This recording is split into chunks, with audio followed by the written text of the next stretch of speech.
But I just want to ask the men here to consider idly in some spare moment whether by any chance they've been building any walls to keep the women out, or to keep them in their place, and what they may have lost by doing so. And to ask the women here to consider idly or not at all idly, why are there so few of us? We can't blame it on prejudice, because in SF publishing there's very little sex bias.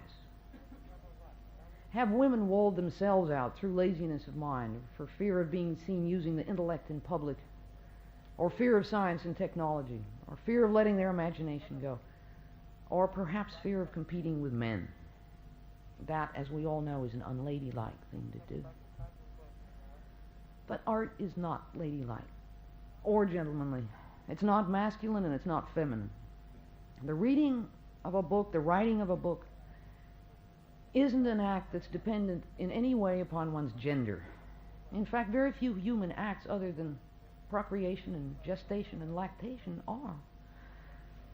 When you undertake to make a work of art, a novel or a clay pot or what have you, you're not competing with anybody except yourself and God. Can I do it better this time? And once you've realized that's the only question, once you face the empty page or the lump of clay in that solitude, without anybody to blame for failure but yourself, once you've known that fear and that challenge, you aren't going to care very much about being ladylike or about your so-called competition, male or female.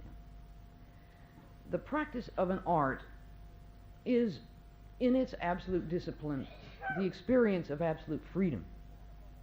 And that, above all, is why I'd like to see more of my sisters trying out their wings above the mountains, because freedom is not always an easy thing for women to find.